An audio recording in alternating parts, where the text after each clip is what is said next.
حضرت عثمان پر الزام لگا دیا کہ یہ اپنے رشتہ داروں کو حکومت دیتے ہیں۔ صوبوں کا گورنر انہوں نے اپنے رشتہ داروں کو، اپنی قوم برادری والوں کو بنایا ہے۔ یہ بات پھیلا دی، بنو امیہ کے لوگ زیادہ ہیں، فلاں زیادہ ہیں۔ صحابہ نے جب دیکھا کہ کوئی ایسی بات نہیں ہے تو لوگوں نے اس پر کان نہیں دھرے، مگر عام لوگوں میں پروپیگنڈا کر کے نفرت ڈالنا، فتنہ کرنا شروع کر دیا۔ مصر نیا نیا فتح ہوا تھا، وہاں کے گورنر تھے عمر بن عاص، ان کے بارے میں شکایتیں کیں، وہ یوں کرتے ہیں، وہ وہاں کرتے ہیں۔ انہوں نے حضرت عثمان کے لگائے ہوئے دیگر جو عہدیدار تھے ان کے خلاف بھی شکایتیں۔ عبداللہ بن سرح جو وہاں گورنر بنائے گئے تھے، ان کو بنا دیا گیا تھا، ان کے خلاف شکایتیں، ہنگامہ آرائی۔ کیا چاہتے ہو؟ جی عبداللہ بن سرح کو معزول کیا جائے اور اس کی جگہ محمد بن ابو بکر کو گورنر بنایا جائے۔ لوگوں نے حضرت عثمان سے کہا ایک شخص کی وجہ سے فتنہ اگر ہو رہا ہے تو اس کو ہٹا دیجئے تاکہ امن ہو جائے۔ آپ نے لکھ دیا عبداللہ بن سرح کو معزول کیا جاتا ہے، اس کی جگہ محمد بن ابو بکر کو گورنر مقرر کیا جاتا ہے، مہر لگا دی اور وہ تقرر نامہ محمد بن ابو بکر کے حوالے کر دیا۔ وہ لشکر لے کر جا رہے ہیں مصر کے، وہاں جا کر گورنری سنبھالیں گے۔ راستے میں ان کو ایک شخص نظر آیا جو قافلے سے الگ جا رہا تھا۔ انہوں نے دیکھا، قافلے والوں نے، یہ ایک شخص الگ جا رہا ہے، کون ہے؟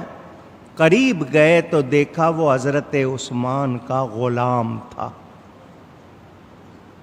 اس کو پکڑا، لے آئے، اس کی تلاشی لی گئی تو اس کے پاس ایک خط نکلا کہ محمد بن ابو بکر آ رہے ہیں، ان کو گورنری کا تقرر نامہ دیا گیا، ان کو گورنری نہ دینا، چارج نہ دینا، اختیار نہ دینا، بلکہ ان کو قتل کر دینا۔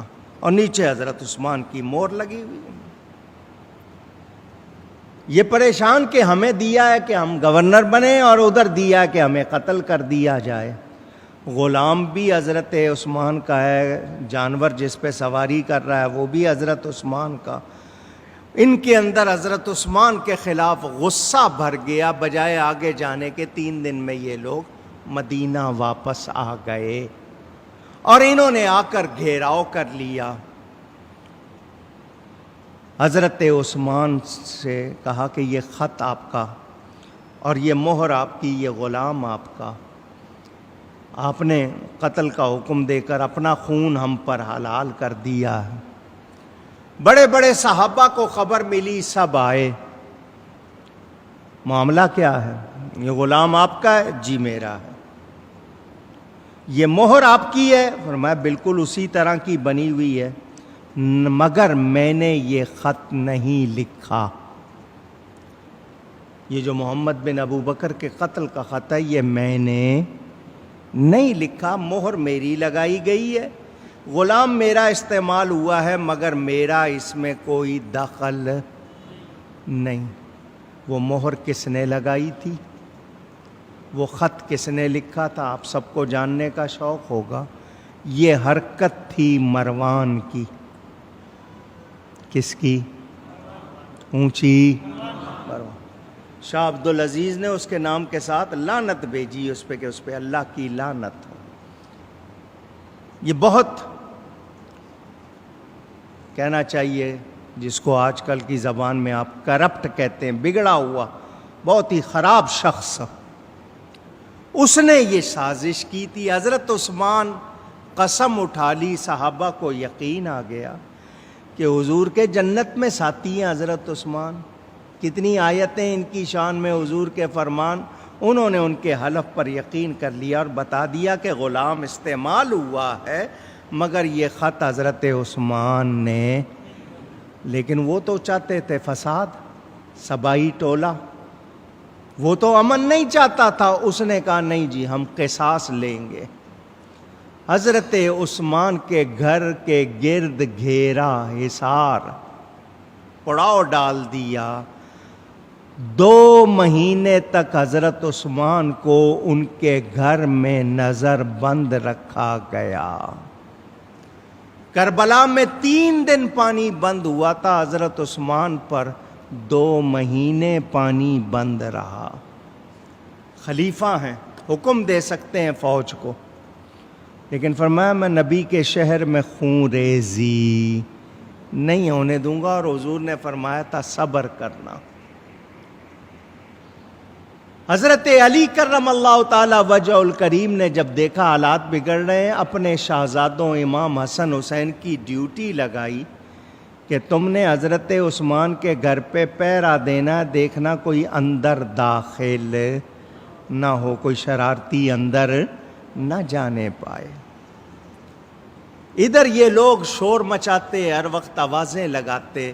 یہ جس کو آپ کے ہاں دھرنا کہتے ہیں نا، یہ پہلا دھرنا تھا جو بلوائیوں نے حکومت وقت کے خلاف دیا تھا، صحابی کے خلاف دھرنا دیا ہوا ہے.